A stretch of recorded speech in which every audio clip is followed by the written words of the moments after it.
Prada आणि कोल्हापूर चप्पलचा वाद संपूर्ण जगाने पाहिला आणि त्या वादानंतर प्राडाचे काही अधिकारी आज कोल्हापूरच्याच दौऱ्यावरती आलेले आहेत।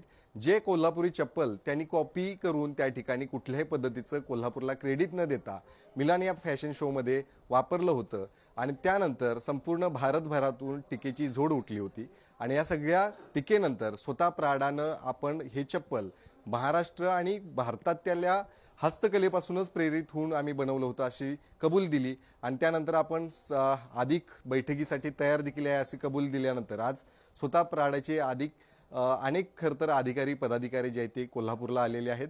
कोल्हापूरमधल्या सुभाषनगर इथं मोठ्या प्रमाणात गेल्या अनेक वर्षांपासून चप्पल बनवण्याचा व्यवसाय जो आहे तो सुरू आहे आणि त्याच चप्पल बनवणाऱ्या एका व्यावसायिकाच्या ठिकाणी प्राडाने भेट दिलेली आहे। खरतर ही सगळी भेट जो लढा सगळ्यांनी पाहिला होता, सगळ्या सोशल मीडियावरून कोल्हापूर चप्पल बद्दलचं प्रेम आहे तेच दिसलं होतं आणि त्यानंतर महाराष्ट्र चेंबर ऑफ कॉमर्सची त्यामध्ये उडी आणि संपूर्ण ही सगळी आत्तापर्यंतची भेट कसं वाटते एखाद्या इटालियन लक्झरी ब्रँडचे अधिकारी जेव्हा आपल्या कोल्हापूर चप्पलची दखल घेतात आणि आपण जी कॉपी केलेली कबुली देखील देऊन आता ही पाहणी देखील करायला आलेत, कसं बघतोयस तुझ्या दृष्टीने ही सगळा योग? माझ्या दृष्टिकोनातनं हा खूप एक मोठा विजय आणि आपल्यासारख्या माणसांनी ते शेअर करून पोस्ट ते व्हायरल करून तुमच्यामुळेच आणि तुमच्या प्रयत्नांमुळेच हा शक्य झाला की प्राडानं ते मान्य केले की कोल्हापुरी चप्पल ते आहे, लेदर सँडल नाही आहे। आणि त्याच व्यतिरिक्त त्यांनी आता प्राडाची टीम आपल्या कोल्हापूरमध्ये इंगा लेदर्समध्ये कोल्हापुरी चप्पल नेमकं बनतं कसं ओरिजिनल मग त्यांनी आता आले होते। मग त्यामध्ये त्यांनी डेटा वेणी कशी बनते, हात वेणी कशी बनते, लेदर स्टिचिंग कशी असते, शिलाई कशी असते, कुठलं मटेरियल वापरलं जातं या संदर्भात जवळजवळ 20 ते 30 मिनिटं ह्या ठिकाणी त्यांनी माहिती घेत होते। तू काय नेमकं त्यांना कुठली चप्पल या ठिकाणी दाखवलेली आणि त्यांना स्पेशली कुठली आवडली आणि जी खूप वेगळी आहेत, युनिक आहेत असं त्यांच्याकडून तुला? आता जसं फक्त प्राडानं म्हणलं, प्राडाचं चप्पल जे आहे ते एक कोल्हापुरी चप्पल मधलं टाईप आहे। अशा 3 प्रकारचे शेप्स आहेत कोल्हापुरी चप्पलमध्ये। तर पहिला शेप आहे कापशी शेप, तर दुसरा शेप आहे पॉइंट गोल टोक म्हणून, आणि तिसरा आहे मौजे जो मी दाखवतो 2 मिनिटं।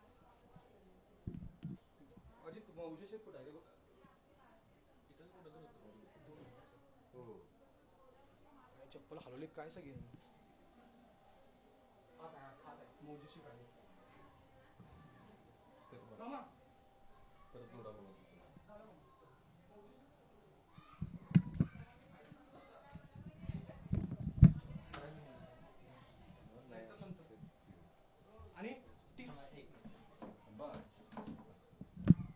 आणि तिसरा शेप आहे मौजे शेप, जे की प्राडानं कॉपी केलं होतं।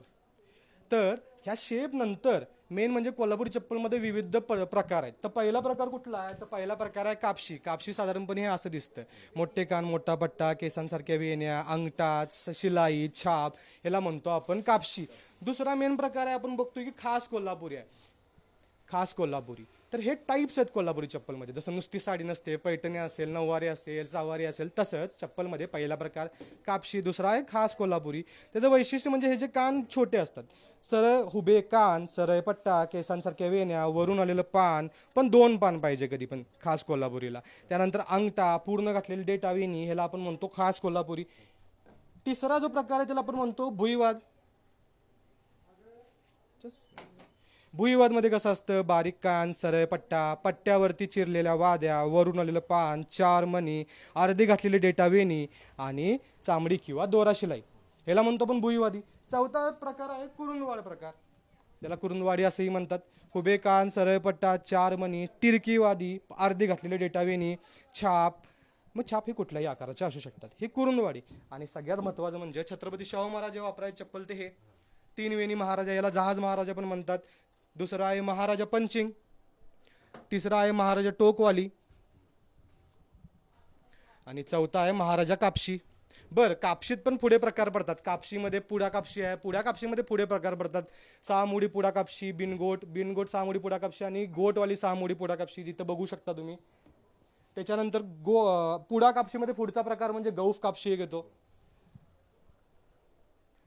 त्यानंतर अजून एक प्रकार पडतो सुरक्षा,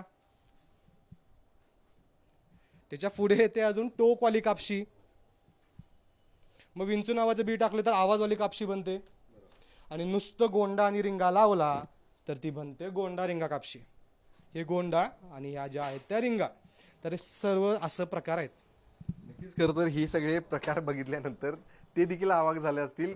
हे सगळे प्रकार त्यांनी एका पद्धतीचे बनवले होते, मात्र एवढ्या वेगवेगळ्या पद्धतीने बनताना चप्पल ती पाहिली, काय रिएक्शन सगळे? सर्वप्रथम त्यांनी आवर्जून व्यवस्थित लक्ष देऊन ती प्रोसेस बघितली. ह्यातच आमचं महत्त्व म्हणावं लागेल त्यांचं, की वेणी कशी घालतात, शिलाई कशी आहे, एकदम निरीक्षण करून त्यांनी बघितलं आणि त्यांनी आपल्याकडनं सॅम्पल्सही घेऊन गेलेत. पुढे उत्स्फूर्त प्रतिसाद मिळेल असं वाटतंय त्यांच्या. काय नेमकी अपेक्षा आहे? कारण एवढ्या मोठ्या ब्रँड बरोबर जर कोल्हापुरातल्या कारागिरांना एक भागीदारी करायची संधी मिळाली तर ते मोठं तुम्ही कशा पद्धतीने स्कोप बघताय आणि तुमची नेमकी अपेक्षा या ब्रँड कडून काय आहे आता कारागीर? आता ह्या आधी असा प्रयोग झालेला आहे कोलॅबरेशनचा. आता डायोरनी एक पार्टनरशिप केली होती एका ॲटिलियर म्हणतात त्याला, म्हणजे डिझायनिंग करणारा एक छोटासा ग्रुप, म्हणजे ज्यावर वर्क करेल एम्ब्रॉयडरीचं. असे बरेचसे प्रोजेक्ट्स त्यांनी मुंबईमध्ये राबवले आहेत बऱ्याचशा ठिकाणी. हां, मग त्याच्यानंतर आपल्या इकडे काय होऊ शकतं तर बाबा एक आपण म्हणू शकतो की लिमिटेड एडिशन प्रोडक्शन. आपलं हँडमेड काम आहे, आपलं मशीन मेड नाही. मग त्यामध्ये ते स्टिचिंग आली, सगळं आलं. आपण एंट्री कशी देऊ शकतो जे की ते देऊ शकत नाही. जसं आपण म्हणलो, जसं वेणीचं काम असेल, म्हणजे ह्या वेणीचं काम असेल किंवा शिलाईचं काम असेल, जे तिथं इटलीमध्ये काय जगाच्या कुठल्याही कानाकोपऱ्यात तुम्ही गेला तर ते शिलाईचं, डेटा वेणीचं काम आणि हातवेणीचं काम कुठेही होऊ शकत नाही. ते फक्त कोल्हापुरात होऊ शकतं, पण ते लिमिटेड एडिशन. म्हणजे असं प्रत्येक कारागिराला आपण लिमिटेड एडिशन पीसेस बनवायला उत्स्फूर्त हे करू शकतो. नक्कीच खरं तर याच कोल्हापुरातल्या अनेक ठिकाणी ते आज भेट देणार आहेत. प्राडाची एक टीम कोल्हापुरात येते. हा संपूर्ण वाद जो आहे तो जगानं पाहिलेला आहे. कोल्हापुरातले नेतेच आणि कोल्हापुरातले पत्रकार, कोल्हापुरातल्या इन्फ्लुएन्सर्स ऐवजी संपूर्ण भारतातले खरं तर सगळे कलाकार देखील या सगळ्या वादामध्ये उडी टाकून पुढे येताना पाहायला मिळाले होते. आणि त्या वादानंतर प्राडाची एक टीम आता कोल्हापुरात आलेली आहे. इथले बनणारे प्रत्येक चप्पल जी आहे ती त्याची माहिती त्यांनी घेतलेली आहे. त्यामुळे निश्चितच आहे या पुढच्या काळामध्ये प्राडा आणि कोल्हापुरी चप्पल आणि इथले व्यावसायिक यांच्यासोबत नेमकी कशा पद्धतीची भागीदारी येणाऱ्या काळामध्ये होणार आहे हे देखील पाहणं गरजेचं असणार आहे. कॅमेरामन ओंकार वळवडेसह शेखर पाटील, पुढारी न्यूज, कोल्हापूर.